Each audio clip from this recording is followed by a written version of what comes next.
Assalamualaikum warahmatullahi wabarakatuh.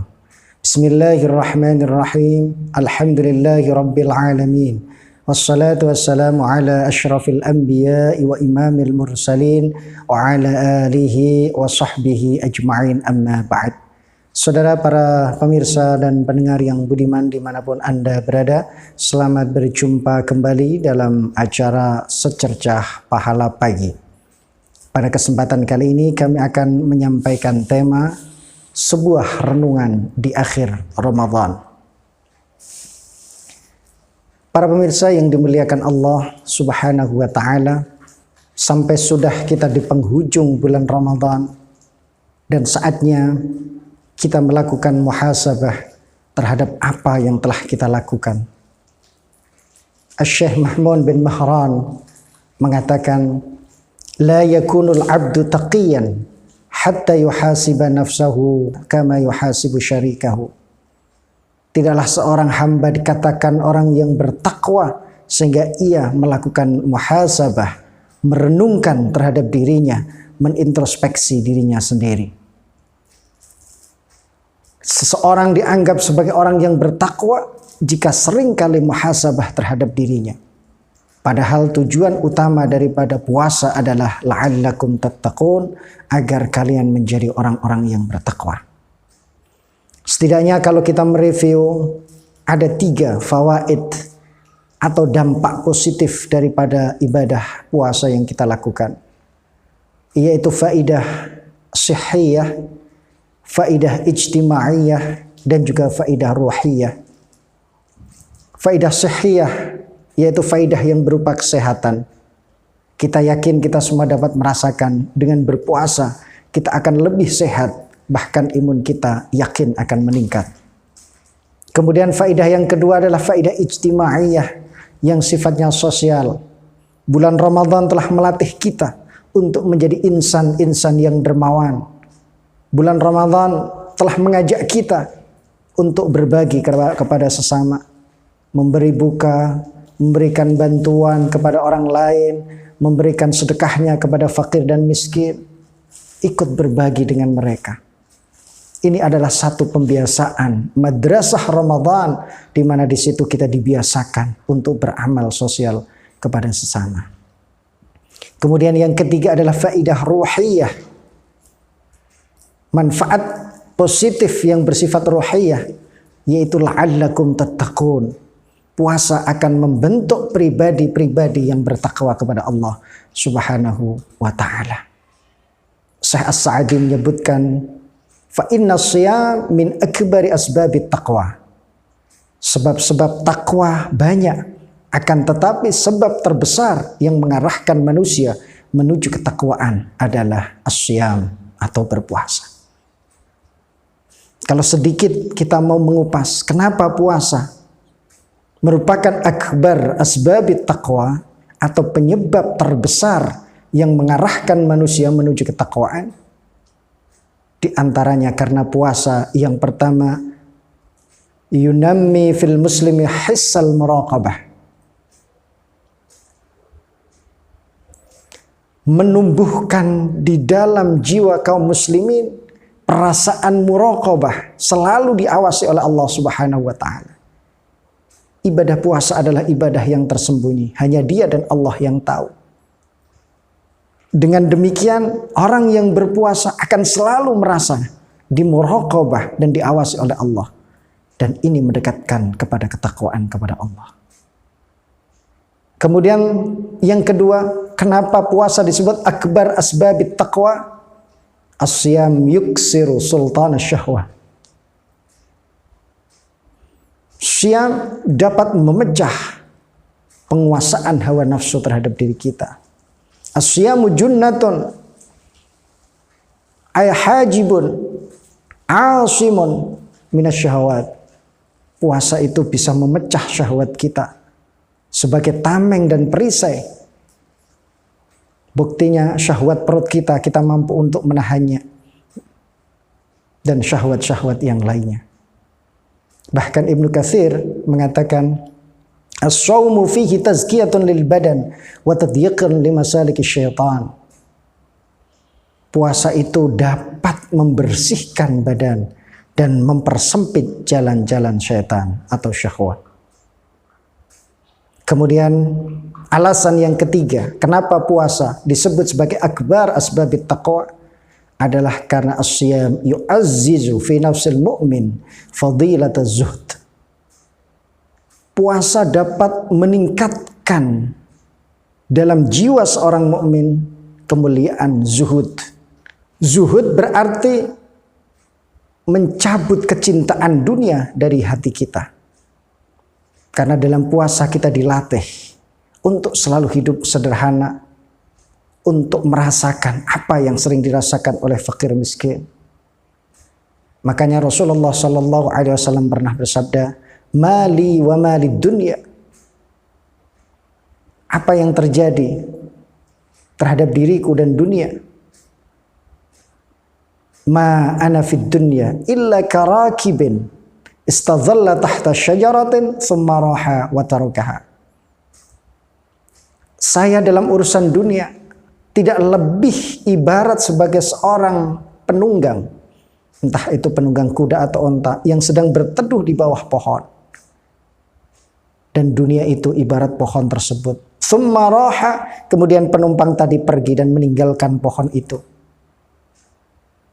Puasa melatih seseorang untuk memiliki sifat zuhud, di mana zuhud itu adalah jalan menuju ketakwaan kepada Allah Subhanahu wa taala.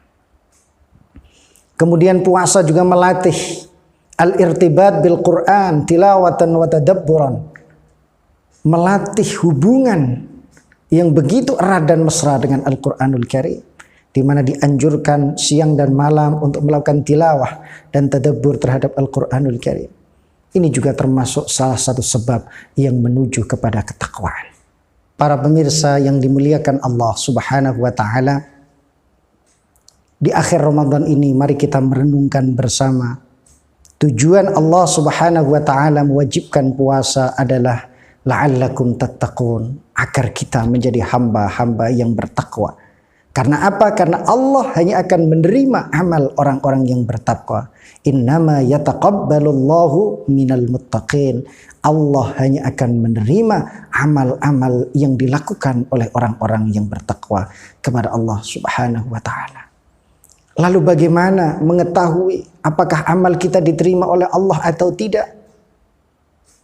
Maka kita hanya bisa mengidentifikasi dari ciri-ciri daripada amal yang diterima oleh Allah Subhanahu wa taala.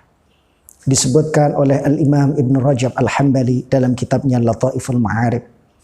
Beliau mengatakan, "Fa inna Allah idza taqabbala 'amala 'abdin waffaqahu li 'amalin salihin ba'dahu." Jika Allah Subhanahu wa taala menerima amal seorang hamba, maka Allah akan memberikan taufik dan kemudahan hamba tersebut untuk beramal setelahnya dengan amalan-amalan yang saleh. Sebagaimana ba'dus salaf juga mengatakan, "Thawabul hasanah hasanatun ba'daha. Faman 'amila hasanatan thumma atba'aha bihasanatin ba'daha, kana dzalika 'alamatan 'ala qabulil hasanatil ula." Pahala daripada kebaikan adalah kebaikan yang dilakukan setelahnya. Barang siapa yang beramal kebaikan, kemudian diikuti dengan kebaikan yang berikutnya, maka hal itu menunjukkan diterimanya kebaikan yang pertama. Ini salah satu ciri daripada amal yang diterima oleh Allah. Coba kita renungkan. Apakah puasa kita sudah berdampak dan berefek menjadikan kita lebih cinta kepada ibadah? Ibadah puasa yang berikutnya misalnya, kita akan semangat untuk mengikuti puasa Syawal. Kita lebih semangat lagi untuk berpuasa Senin, Kamis, dan puasa sunnah berikutnya. Bahkan kita berharap tahun depan kita akan bersemangat untuk berpuasa di Ramadan lagi. Karena ciri daripada amal yang diterima adalah adanya kebaikan setelah amal tersebut. Sudahkah kita merasa nikmat dengan tahajud kita atau ibadah yang lainnya? Kalau itu yang terjadi pada diri kita, Maka sebuah renungan ini patut mengantarkan kita, meyakinkan diri kita bahwa amal kita diterima oleh Allah Subhanahu wa ta'ala. Kemudian ciri yang kedua daripada amal yang diterima oleh Allah Subhanahu wa ta'ala disebutkan oleh Ibnu Athaillah As-Sakandari. Beliau mengatakan, man wajada thamrata amalihi ajilan fahuwa dalilun ala wujudil qabul. Barang siapa yang menemukan buah amalnya ajilan, segera di dunia ini, maka itu menunjukkan adanya qabulnya amal yang kita lakukan. Syekh Zarruq lebih menjelaskan lagi, baik buah amal itu minal fawaid ad-diniyah awid dunyawiyah, faidah-faidah yang sifatnya diniyah, bersifat agama, bersifat ukhrawiyah, ataupun bersifat dunyawiyah. Lebih jelas lagi, lebih konkret lagi, salah satu daripada bukti amal yang diterima adalah adanya rasa tenang dan tentram, adanya rasa yang sangat membahagiakan di dalam hati tanpa dihantui rasa kekhawatiran atau kesusahan sedikit pun. Karena ini merupakan sifat para wali-wali Allah.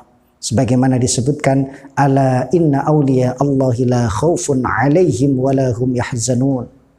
Sesungguhnya para wali-wali Allah tidak ada ketakutan bagi mereka dan mereka sama sekali tidak pernah merasakan susah. Ini salah satu contoh konkret samratul amal ajilan, atau buah daripada amal ajilan, yaitu adanya rasa tenang di hati, tidak pernah terhantui oleh rasa takut dan was-was. Kemudian contoh konkret yang kedua adalah adanya ketentraman di hati dengan ridho dan qanaah terhadap apa yang telah diberikan oleh Allah Subhanahu wa ta'ala. Karena ini sesuai dengan firman Allah, man amila salihan min dzakarin aw untha wa huwa mu'minun falanuhyiyannahu hayatan thayyibah. Barang siapa yang beramal saleh, baik laki-laki maupun perempuan, dalam keadaan dia beriman kepada Allah, maka aku, kata Allah, akan berikan kehidupan yang baik. Al-hayatu thayyibah, sebagian mufassirin menjelaskan adalah ar-ridha wal qanaah. Ini adalah contoh konkret buah daripada amal yang langsung diberikan di dunia. Setelah kita beribadah, hati kita akan merasa tenang, akan merasa tentram, akan merasa nyaman, dan akan merasakan bahagia. Itulah setidaknya dua ciri daripada amal yang diterima oleh Allah Subhanahu wa ta'ala. Yang pertama, amal yang saleh yang diterima oleh Allah pasti akan membuahkan amal saleh berikutnya.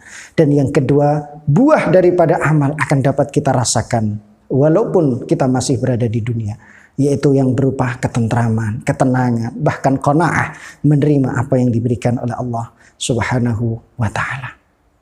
Mari kita renungkan bersama. Mudah-mudahan puasa kita sudah menimbulkan efek yang positif, menjadikan kita pribadi-pribadi yang bertakwa. Dan dengan kita bertakwa, yakin berarti puasa kita adalah puasa yang diterima oleh Allah Subhanahu wa ta'ala. Mudah-mudahan berkah dan manfaat. Kurang lebihnya mohon maaf. Wallahul muwaffiq ila aqwamit thoriq. Wassalamualaikum warahmatullahi wabarakatuh.